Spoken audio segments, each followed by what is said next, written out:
So I'll help you out with that. So, all right. Well, we're here on um listen, my brain must be on another planet today because I forget what's the show called. Let's get serious. Let's get serious. Yeah, and we have a new guest on right now, possible co-host. Ryan, why don't you introduce yourself? Hello, everyone. My name is Ryan Neugebauer. I guess if it was in Germany, it would be Neugebauer. I'm in the Houston, Texas area presently.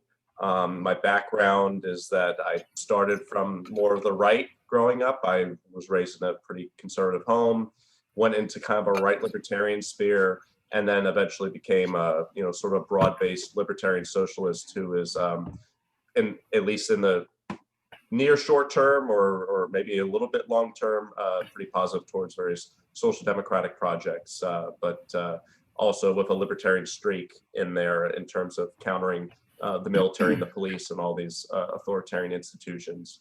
But I can't say I have my own show. I'm thankful. I'm losing you. Can you guys still hear?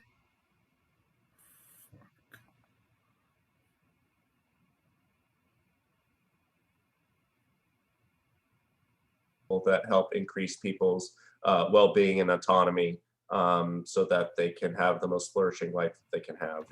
That's cool. Yeah, and I kind of wanted to have you on because I was really just sort of enjoying the discussion you guys were having about reparations and what Pete Buttigieg said about infrastructure. So since we didn't record that, I mean, I guess you don't have to have it exactly the same, but maybe just go over like some of the stuff you both said. I guess I just think that would be interesting to have. I think Flav was doing a great job at explaining, the process of kind of, I don't want to say pitching reparations to people, but just the way you explain reparations to people and how it's like, no, I'm not coming after, Joe on the street over there, but I'm really looking over at these more systemic and really ultra wealthy individuals. So someone like a Jeff Bezos or some of these major banks, I guess like Wells Fargo, JP Morgan Chase, those types of institutions. And we were kind of talking about that and the importance of it. And then I had mentioned that, that's important for sure, but also I think it's important to talk about infrastructure and how over many decades, cities, maybe even states on a whole, have been structured in a way that works against minority communities. And a recent example that's been kind of at the national attention has been Pete Buttigieg had made I guess it was a tweet, something like that, and said something of the sort of that there's sort of structural racism in highways. He didn't quite say it that way, but said something of the sort, and people laughed it off as like, how is there racism in concrete, cement, or whatever? And clearly they missed the point, and maybe it could have been phrased a little bit better, but more or less is this idea that highways were just kind of thrown through communities with no care for the residents there and what negative effects it would have. And that did not affect very wealthy white neighborhoods. And that, that's just one example, but this sort of structural racism goes really, really far. And we see issues with food deserts in a lot of places. This is where you cannot find a decent grocery store nearby. You think of someone who gets off a late shift and they need to pick up some stuff, and like all the stores around them are like, liquor stores or little convenience stores where you can't expect to get good quality food. Or if there is that one grocery store nearby, it's got the worst food you can imagine. The quality is low. There's, maybe infestations. I don't want to get too into the disgusting details, but you get the point. And that, in fact, if we don't address these structural issues, if you did some sort of cash transfer reparations, those who receive them are not necessarily going to get the full value, because what are the structures around that they're going to be giving this money to? Now someone could say, oh, well, if they're given up, maybe they could get out of that area. But you can imagine that it's not going to be that quick and easy, right? And a lot of people might be just getting enough, but not enough to get out. And maybe it's just really hard to get to the better places. New York, San Francisco, Denver, a lot of these places are getting pretty expensive. And so all that money is going to go to waste to landlords and that kind of a thing. So I think a lot go of ahead, these, Clay. a lot of these kind of discussions are presumptuous and never address reality anyway. There's no getting out of this place or getting out of that place. We all live here, right? Like we're not. This isn't like a get out of the ghetto free card. Like we need to be improving the places where we live without making them so expensive that we can't live in them.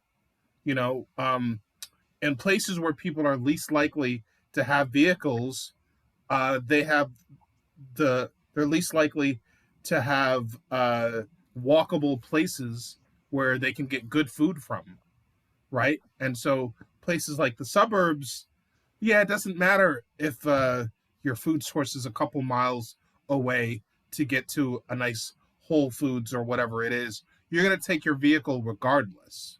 Me, once I get past 2 canvas bags, it starts getting uncomfortable, walking, for more than 4 city blocks, more than 10 minutes back home, stuff starts getting heavy as I'm getting into a third bag or more, so I can only carry so much. And I certainly want to be able to get everything I can get at one grocery store. I can't get a contact solution at the same place that I can get my groceries from.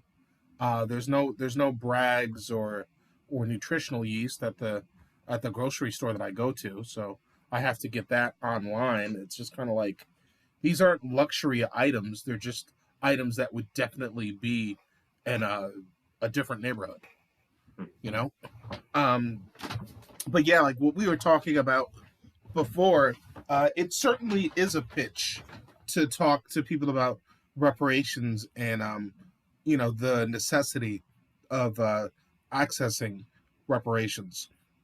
It's a pitch, and it has to be a good one to get people excited and to make them comfortable at the same time. So Tom, Dick, and Harry should know they're not going to pay a dime. They should just relax, keep their money in their pocket. Someone else is paying for this one, you know, which is really important. And they're going to make a lot of money when their neighbors have money and can frequent, their small businesses.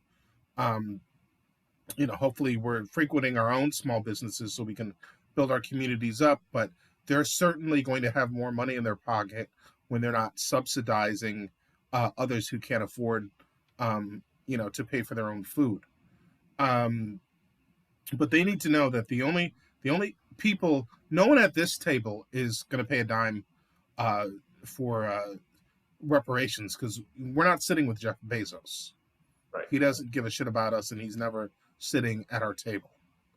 And certainly, no one who owns Bank of America or, all these other banks that profited off of free labor are sitting with us either.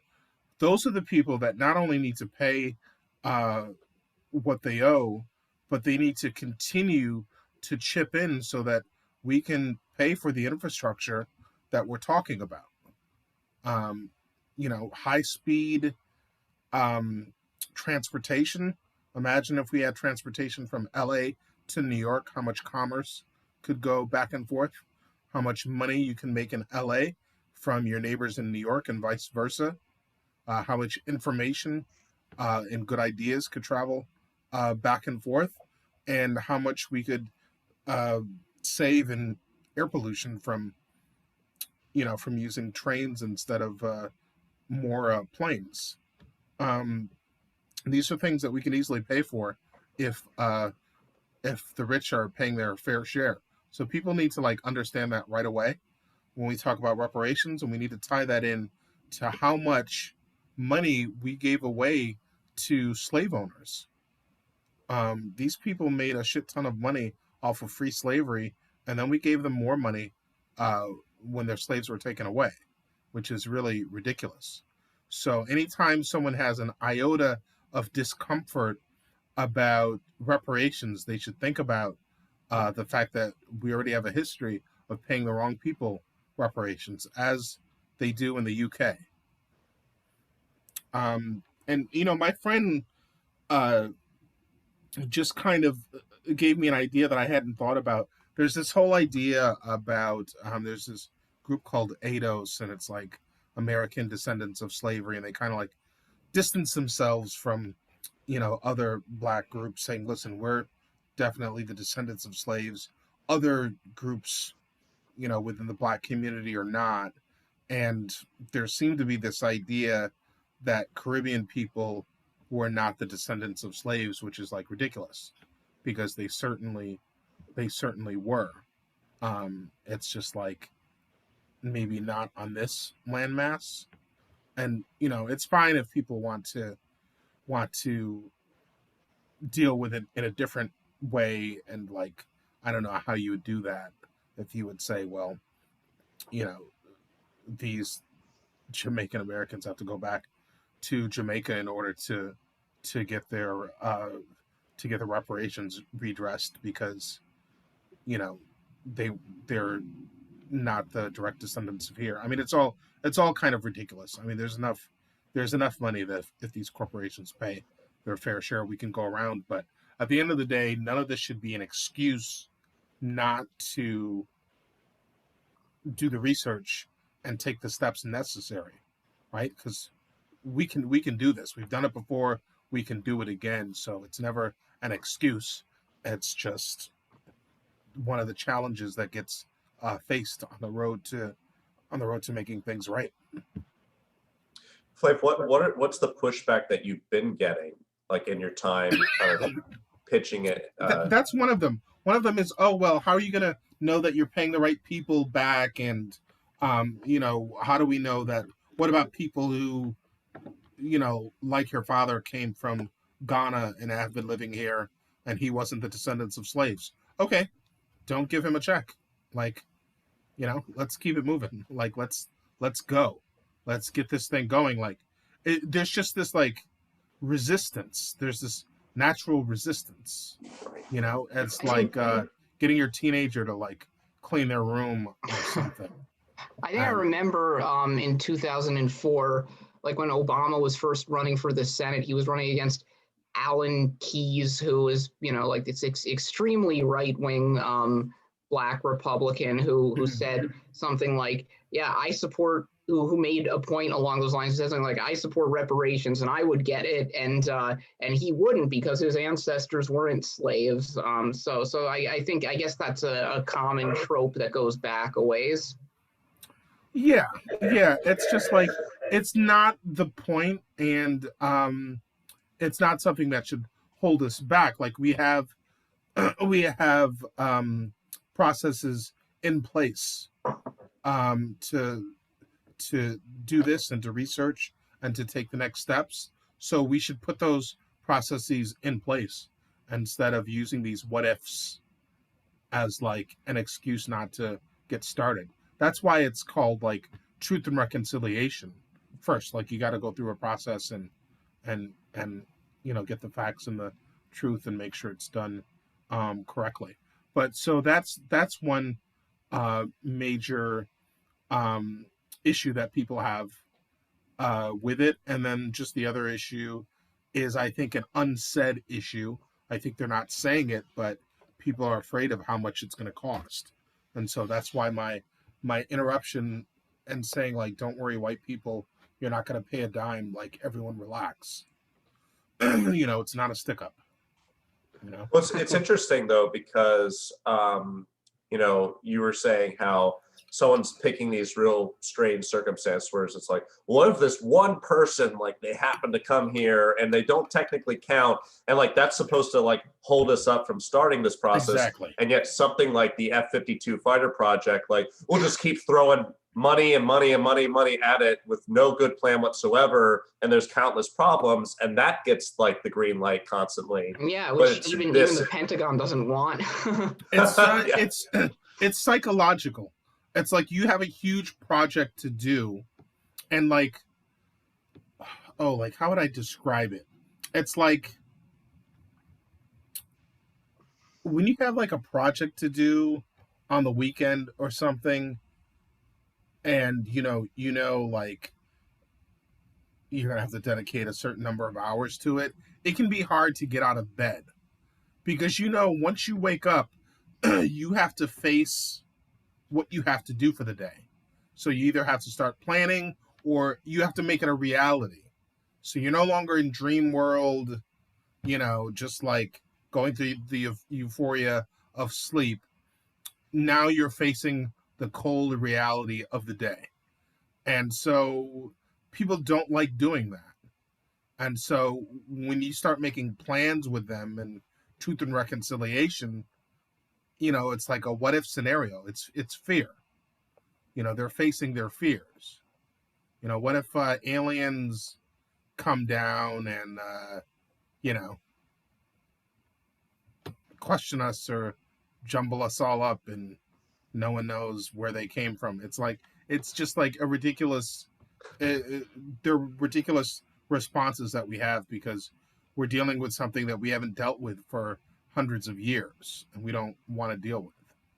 Yeah, there's a lot of absurd hypotheticals, and this is one reason I appreciate Ben Burgess, because he, talks a lot about, argumentation and fallacious arguments and logic, which I think is something the left could use more of. We need to know, what kind of arguments the right is going to make and how best to debunk them, because you do see this in politics where a lot of times you'll come up with completely ridiculous arguments which on the surface seem reasonable. Like one of the worst ones I remember from when Bush was president was the ticking time bomb scenario used to defend torture. Like, oh, what if, there was like a terrorist had a nuclear bomb and they were going to destroy New York, and the only way you could find out was through torturing them. And it's like, that's just poor. I mean, that's just, that would never actually happen. And like, if someone was being tortured and they knew that, they would just tell you wrong information to get you to stop torturing them. But they're using that to justify, basically waterboarding people who in many cases probably weren't even terrorists and were just on the wrong battlefield at the wrong time. It's just, it's just, you come up with these types of arguments on so many issues. Yeah. Or what's the one, the newer one they've been using is like, I don't know, what is it? There's like a bottle or something, and like one of them is a snake and the rest of them are, I don't know. I don't remember what it is, but it's like, it's one of these scenarios where I remember that. That was used, something like that was used really disgustingly to justify keeping refugees out of the country. Like, what if, one potential refugee is a terrorist, and like, my response to that would be like, I mean, obviously that's very unlikely, but just morally, the vast majority of people, who are fleeing Syria were fleeing terrorism, we're fleeing ISIS, and and I would just say, because I don't value American lives any more than the lives of people from other countries, that if there is a minute chance that we would take some risk by letting a terrorist in, we should take it to allow millions of lives to potentially be saved. I mean, that is the same argument that was used in the 1930s for keeping Jews out of the country who were fleeing Nazi Germany, was that, the Nazis might use an agent posing as a Jewish refugee to get in. So I just find that just, so inherently disgusting when I see it. Yeah, and obviously we pick and choose who to do that with. We didn't put like German citizens aside and like treat them that way, Yeah. So, I mean, sorry. Yeah, no, I was just, to respond to that point, I was just going to say, I mean, after World War II, we let Werner von Braun and all the people working under him into the country who had used slave labor to build the V2 rocket, who were war criminals. I mean, we gave them, more leeway than we did Jewish refugees 10 years earlier. Yeah. Go ahead. What were you going to say, Ryan?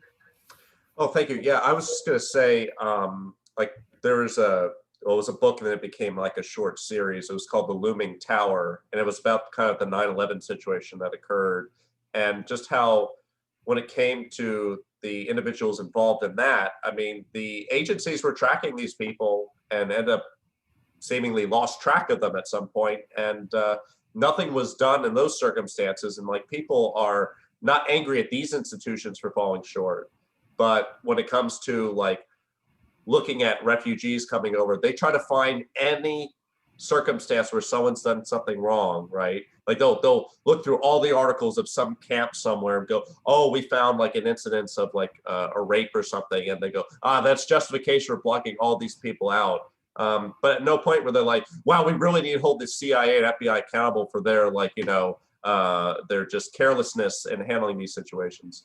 So I think it's, for me, it's just kind of going on what you and Joey were saying. It was just like they have very different standards for different institutions and different people. So Yeah. if you're German, maybe you're okay, but Japanese, we might have to put you in an internment camp, right? Yeah. Or just depending on who is their favorite pick of the day, they're going to respond differently.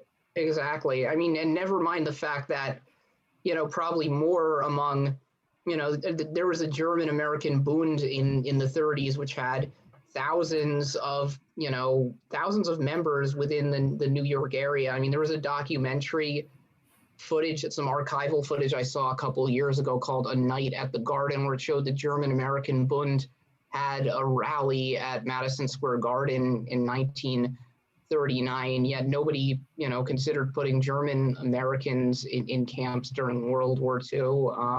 So that, I mean, it just goes to show racism, obviously, and then, anti-Semitism in the case of Jewish refugees versus actual Nazis who could maybe help us with our rocket program. Speaking of the looming tower, there was a great limited television series that came out a couple years ago on that. It was well worth the watch, but it talked about how the agencies kind of screwed each other over by not like working together. Yeah, like FBI versus CIA. Yeah, Oh, yeah. Exactly. That was with Jeff Daniels, or he played that guy John O'Neill, who was an expert on Bin Laden, and ironically, kind of got muscled out of the FBI and got a job as head of security at the World Trade Center. And his second day on the job was 9/11. That's just like such poetic irony. But it was an excellent series. Jeff Daniels played him. Yeah, and Alex. Who else was in it? There were a bunch of people in it. Yeah. There were a bunch of really good actors in it. Yeah, and it's interesting. It showed, the turf war between them and the CIA, and I think was a good illustration of how the CIA themselves, is very indifferent. I mean, they're indifferent to, just what happens to anyone, obviously people in other countries, but Americans as well. Like they were hesitant to share information that could have led to the capture of bin Laden because they wanted to protect their contacts in the Saudi government. Yeah, they're an interesting group, to say the least. Definitely. There was another thing, another discussion we kind of got into, Ryan, right before we went over to Zoom, where you were talking a little bit about housing policy in the city of Houston, and I would be interested to hear more about that because that's a big issue recently, and it's an issue that divides the left. Like there's, discussion between the Yimbys and NIMBYs. And I think, we definitely need better public housing. So I'm interested to hear your thoughts on that. Yeah, this is an interesting situation because for the longest time, like housing in Houston was generally not the worst, like at least compared to a lot of other major cities. You could generally get a pretty decent place and for not a whole lot. In fact, even getting houses was quite a bit more of an achievable thing than like in a lot of other states. But something happened, I think it was, was it Hurricane Harvey in I guess that was August of 2017, if I'm remembering correctly. But there was just mass devastation in different areas. And my understanding is that the government was wanting to incentivize people fixing these things up. And so they got lax on different policies. And like at the end of the day, various Wall Street entities started using like computer programs to buy things up like very quickly. So you figure there's a house that, I don't know, let's just say it was $100,000, right? Which is pretty cheap for a house. You know, the computer algorithm would or program would recognize this and then buy it up real quick. And then they would like turn it over and of course sell for a lot more. And now that is becoming more of a problem. It's almost like Ticketmaster, but for houses. Wow. And that's scary. That is horrifying, yeah. Something that's like a relatively good deal for most people is now going to get bought up in seconds, even more than seconds, by a computer. And it's, you know, from some Wall Street person. Yeah. It's like a gentrification AI system. Yeah, that's a really good way of putting it. It's a really horrifying thing to think about because, I mean, obviously most people in our generation have struggled to be able to buy a house because of student debt in general. And it's like, you think just at the point where some of us, you know, might be getting into our 30s and might be paying off our student loans enough to buy a house, you have just another curveball thrown at you in the form of Wall Street. I mean, that is something that I really, you know, even as a journalist, want to look into more because I really think it's sleazy and it's something that should be cracked down on and honestly outright banned because it's really, you know, is going to be devastating to you know, anybody, you know, our age or younger ever having the chance to own a home. Definitely. The scales are getting tipped more and more against us with each passing year. And Yeah. It's been a problem for a long time on Ticketmaster and different kinds of sites where, like, you know, it's not like, let's just say there was a concert for whoever, and generally you would be like, oh, okay, ticket's $50. And like, that's the flat ticket. You either got it or you didn't get it, right? You know, Right. Sorry, someone else beat you to it. But now it's like, it just keeps getting more and more expensive to where it's like, nobody could get access to that, you know, whatever it may be, show or what have you, except for someone who has just a pretty decent amount of money and can drop that pretty quick. And so just thinking about the implications of that in all different sectors is horrifying, I think. Yeah, definitely. Wow.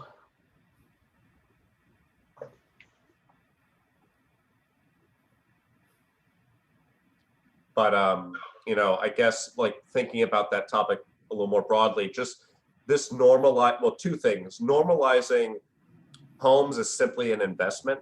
Like, I just getting this house so I can sit on it and make a lot of money off of it down the road seems to be problematic, right? The fact that this is no longer just a place to live. It's not a place to be able to, you know, okay, I get here and now I'm able to, you know, maybe have some kids and have the space necessary or whatever your plans are. Now it's, well, I'm buying a place because 30 years down the road, man, I'm going to make a killing off of it. And so whoever is just trying to come into the market at that point, it's like, yeah, you're not going to be having as good of a time because let's just say 2003, the house I'm in right now was probably like 200 grand, right? Now it's probably worth like 400 grand. It's not my house, so I'm not going to benefit from it. But, Yeah. You know, just to say it's like in, you know, like what, 18 years time, the thing is like doubled. And so it may have already been pretty difficult for a lot of people to jump on in 18 years ago, but now it's really difficult. And with stagnated wages, the goal just gets further and further away. Yeah. So normalizing that is a problem, but then also just this normalization of, you know, people owning these massive complexes everywhere and you being dependent on them for a place to stay. And so you come out and find, oh, the rent was $1,500 last year, now it's $1,600. Yeah.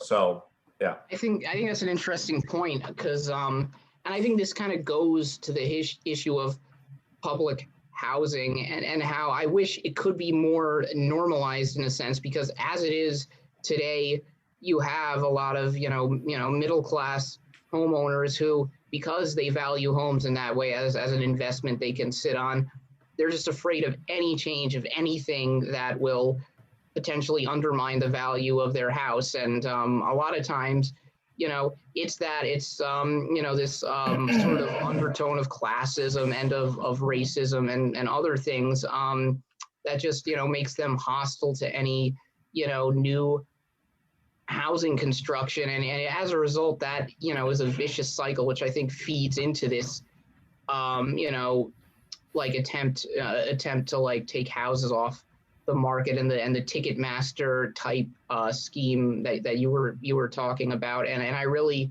think that's something that, nationally as a policy, there needs to be more discussion about and more pressure brought to bear. I know there are laws on the table that can protect people from sitting on houses, and that houses are supposed to be for people to live in, not for people to sit on and get richer after 30 years.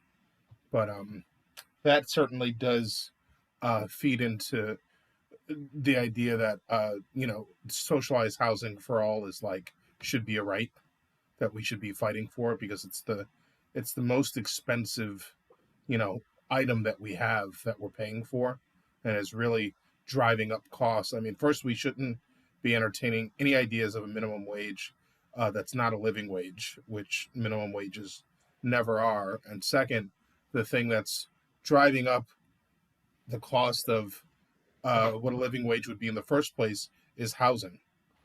So if we got rid of that cost and gave everyone government quality housing that government officials would be proud enough to live in, then we could certainly free people up to live their lives, work less hours, watch their kids, do their art,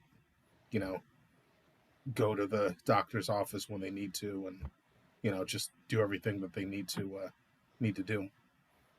Yeah, I like how you hit on that doctor's point, because I think there's all kinds of public health positive consequences that would come from such a thing. I lived in Fort Collins for a period of time, and something that which is in northern Colorado, and something that I noticed was that a couple of times there was something up for vote, and it was a needle exchange program. And this thing consistently failed. I'm not sure if it's gotten approved since, but it consistently failed to get passed. And when I would talk to people about it, on the street, they were like, well, obviously you'd hear some things about, I don't want, people who do drugs around me and my kids, I want to be safe. But something I also heard that came up a lot, well, that's just going to knock down the value of my house, and I'll be, damned if that happens. And I was really I hadn't even thought about that as an issue that people would be concerned about with a needle exchange program. But it turns out there's a whole list of all these different things that people would just gladly shoot down just because they're concerned it's going to knock down the value of their house. And it's just thinking about how just this one issue can have such massive consequences in so many different areas it blows my mind, and not necessarily a good way, of course. Yeah. I mean, I guess those things don't even have to be true in order for people to vote that way, right? I don't know how true that is, that needle exchanges lower, the value of houses, but either way, it's a scary enough issue that people will vote based on it. So it does the trick. So yeah, it's a combination of factors, a combination of fear, genuine hostility to anybody who might be a drug addict, and just ignorance, that, and just pure naked economic interest. I mean, there's always sort of a cluster of motives, none of which are particularly good. But it kind of goes to show how, the issue of housing, we have to just change basic incentive structures to some degree so that people don't even feel rightly or wrongly that they have, an economic interest in basically, supporting retrograde policies or opposing, socially progressive policies that could actually benefit people. Yeah, I think that's the thing is that like they're probably wrong about a whole list of things that they think is going to attack the value. But it's the very fact that they're so interested in this in the first place, and that like this is like at the high level of their list of things that they're concerned about on a given day, right? That's the problem. Like that shouldn't be normalized in society where everything, all of your decision making is based around, is this increasing the value of my home or is it not? Like that boggles my mind that that's even like a thing, but it is. Yeah, unfortunately. In fact, I remember it was probably 6 or so years ago, but I remember a neighbor of mine was talking about it, and it had nothing to do with like something even like that, which may have other things that make it controversial. But it was about like in my area, there's probably not as many apartment complexes as there there could be, and some might even say should be. But whatever the case may be, there were some people who were suggesting that, oh, we should have more nearby. Person's like, no, that's just going to attract people who, are not who we would want around here. They were very Yeah. careful with, what they said. I Right. think we all know who those people are, but Yeah. that's just going to attract them, and that's going to bring down the value of my home. And I think that was the first time that I had really heard that in any capacity, and it just blew me away. I was like, really? Like this is your decision making, like your main decision making factor on what's built up around you. So yeah. Yeah, that's I mean fundamentally when you get to the root of it, I think that is what motivates a lot of this kind of NIMBYism that we see that's very destructive. And one of the things that's just so hypocritical about it is when you look at states like California, which have like such a high homelessness rate, and yet they still have these very restrictive zoning laws, and a lot of times in very liberal suburban areas. And these are the same like white liberals who probably just think they're super enlightened, yet have this this undertone of classism and of racism than themselves, that makes them just still fundamentally care more about their housing value than anything else. And you saw that happen in San Francisco a couple of years ago, where I think there was like a minister or something, but was proposing like the mass building of like cheap, sustainable housing so that homeless people could live in. And the response was, well, let's build a bunch, like we'll build like 6 luxury structures that like people could live in. Well, that's not going to deal with thousands of people. But it's like, but why did they go to this luxury housing? Is it that they cared about the poor so much that they thought they deserved Yeah. luxury house? No, it was about property values. Yeah, At the end of the day. exactly. And that's the problem too with some of the proposed solutions, and that's why sometimes the Yimby types aren't great themselves either, because they don't. I mean, they just propose like just strictly a free market solution to housing, and it's true that if you build more housing, the price will come down, but like without controls in like an expensive city like San Francisco or in New York, that's just going to lead to prices going up further. I mean, you do have to have some government intervention, I think, at least to say, we need to, like set that housing has to be affordable, and affordable by the standards of neighborhood, not just, like the city as a whole. And I should say, we're coming up on less than 1 minute now. So if you guys want to continue this discussion, we should probably create a new Zoom. Okay, well, I'm getting kind of tired, so I don't think I'll continue now. But it was great continuing this. I'm glad we got to put something down, and glad to meet you, Ryan.